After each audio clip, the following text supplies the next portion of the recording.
Infosec and Cyber Work hacks can help you pass Cisco's CCNA certification exam. But what if you think you're not just ready yet to make that jump? What would it take for you to jump into the study of CCNA with both feet?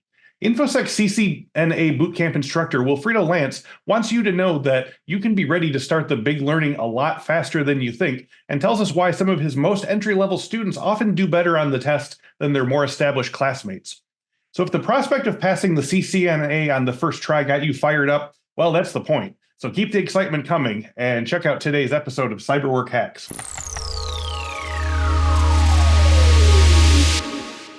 Hello, and welcome to a new episode of Cyber Work Hacks. The purpose of this spinoff of our popular Cyber Work podcast is to take a single fundamental question and give you a quick, clear, and actionable solution or a new insight into how to utilize Infosec products and training to achieve your work and career goals.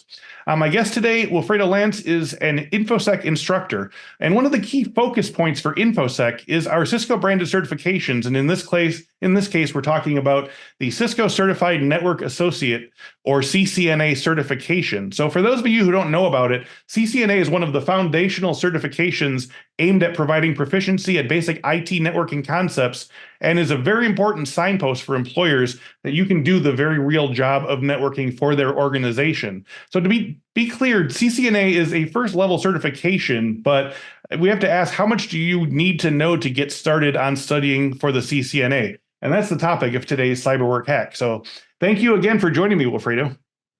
Thank you, Chris. So to start very generally, Wilfredo, what types of people enroll in your CCNA boot camps? What are their experience levels on average around networking concepts? So we get a typically mixed group of people attending the boot camp. Some of them with some experience working with IT networks and operating systems and equipment. Some of them may already had the certification in previous years and are looking to renew or recertify, get their certification recertified, right?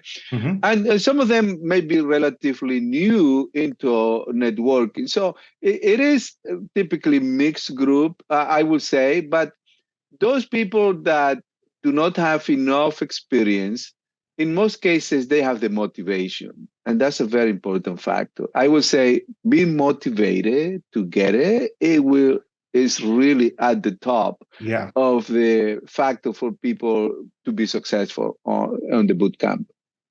So to that end, let's talk to the people who are at that sort of very ground level, who have the motivation to learn it. What are some important skills or areas of experience that you really should have in your toolkit before you start studying for the CCNA? I'm assuming like a basic knowledge of how computers work and so forth, right? Yeah, basic knowledge of networking. If you understand, for example, IP subnetting, right, that would be very helpful coming into the training. If you understand basic fundamentals of network equipment, the difference between a switch and a router and an access point or a wireless LAN controller, how communication happens, right, between different equipment in a network system. That basic level fundamental is important. If you have it, it may be very helpful. Great. So yeah, a lot of our listeners have told us that they visit this show to kind of window shop their potential future careers. We had at least one person who was a scholarship winner who listened to 30 or 40 episodes of the podcast that all said, what's it like to be this kind of job? What's it like to be this kind of job? So I know that people are looking to get a sense of things before they jump in. So briefly, can you talk about the type of work that CCNA certified IT and network professionals do for a living? That is possibly one of the most important advantages of the CCNA certification, because these are transferable skills. These are the skills that you get, right? And would apply to any organization. And you know, some people may say, well, this is Cisco training. True, but Cisco is a leading organization in the IT networking around the world. So if you learn the networking implementation of Cisco equipment, this is easily transferable to other vendors' equipment. You may go to work for a company that is not using Cisco, maybe using Juniper or Palo Alto or Checkpoint equipment. It is easier to transition if you already have experience and know the Cisco Internet Network Operating System and equipment. And also, because the CCNA gives you a good understanding of how networks operate and network principles, even if you go to work in a different setting. Let's say that you are going to work in a cloud environment. Okay. Then you will be doing in a cloud environment, you still apply the same principles. You may need to configure a cloud-based router or a cloud gateway or a cloud firewall.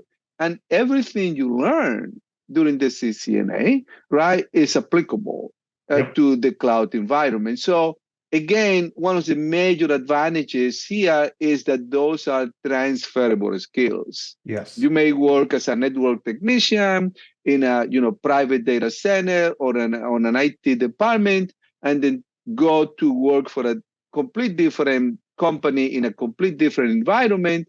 And if they are doing networking, then you will adapt to that work quickly.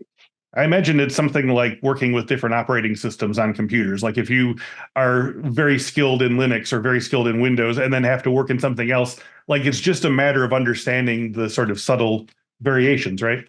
Absolutely. That's correct. Yeah. So and as you said, Cisco is just such a massive leader in this space that you're never gonna, it's not like you're never gonna work with a Cisco system. If you're working in networking, you're going to be using the direct thing at least sometimes, I imagine. Absolutely. Yeah. So we at Cyber Work Hacks, and by we, I mean me, are very passionate about lowering the barrier to entry for new students, Wilfredo. So can you talk to listeners who are interested in studying the CCNA, but might fear that they don't have enough experience yet? Are there some very basic things that they can do in their own time, even if they're not already doing this kind of work in their job, to make sure that they're up to speed and ready to go on day one of cracking the CCNA study guide? Yeah, absolutely. I mean, first of all, when you enroll for the CCNA with Infosec, they give you access to the Infosec resources, right? Yes. Before you start the bootcamp. Yep. So you will have access to the Infosec web portal, where they have some coursework review. You have access to practice questions. So the sooner you enroll and the sooner you get access to that, the better off you're going to be. Yes. By the time the boot camp starts. Because here is the thing, right?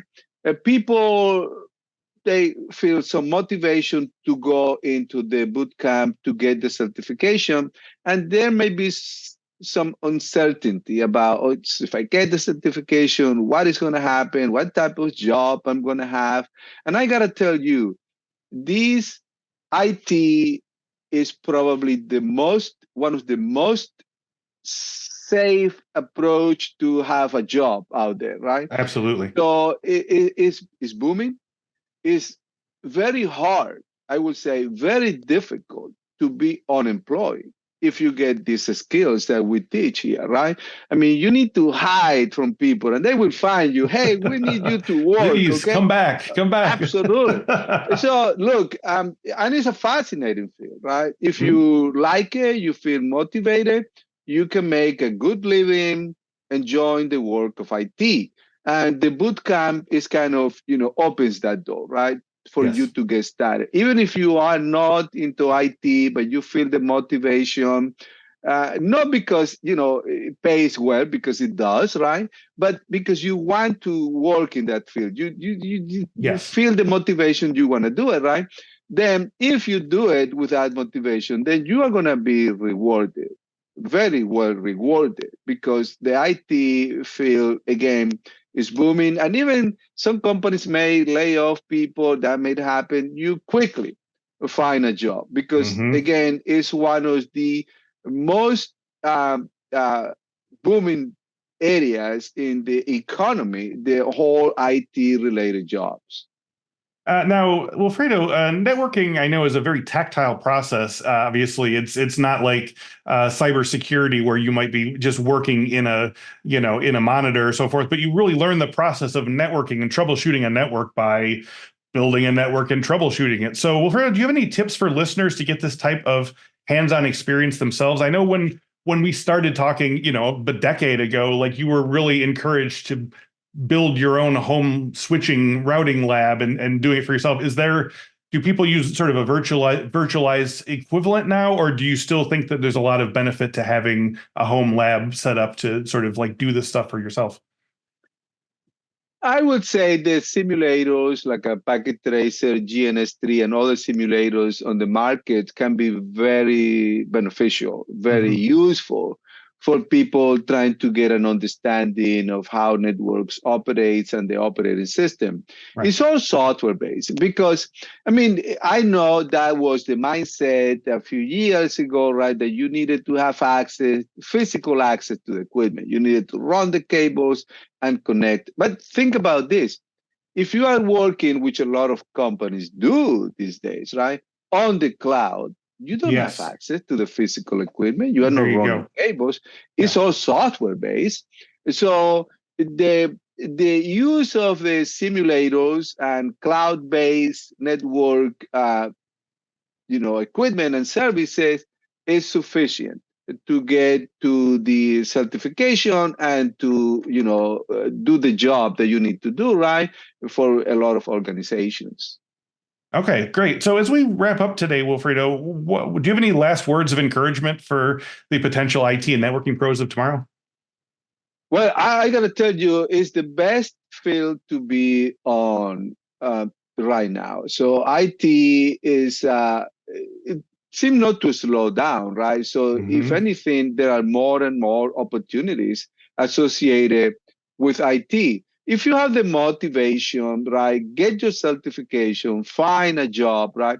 And you will see that it will never stop. I mean, the challenge in IT is that things do change quite frequently. You Oh, need for to keep sure. up, right, with the changes. But if you enjoy that, right, if you enjoy learning and adapting to changes, then you will be very well rewarded in IT. It's just amazing the opportunities that are across the field, and this is I live in California, right? We're not talking, this is in any part of the country. Wherever you go, there will always be an opportunity Yes. associated with IT jobs and careers. Fabulous. Well, Wilfredo Lanz, thank you so much for helping us create a new generation of CCNA certified pros. Thank you, Chris. And thank you all for watching this episode. If you enjoyed this video and felt it helped you, I hope you'll share it with colleagues and on forums and on your personal social media accounts. And also check out, I have 3 other episodes with Wilfredo on CCNA. I think you're going to like all of them. And definitely subscribe to our podcast feed and our YouTube page. Go to YouTube or to go to your podcast catcher and type in Cyber Work and Infosec into any of them, and it'll come up pretty quick. There's plenty more to come, and if you have any topics you'd like us to cover, you can always drop them in the comments below, and we might well take you up on the deal. So until next time, happy learning. Hey, if you're worried about choosing the right cybersecurity career, click here to see the 12 most in-demand cybersecurity roles. I asked experts working in the field how to get hired and how to do the work of these security roles so you can choose your study with confidence. I'll see you there.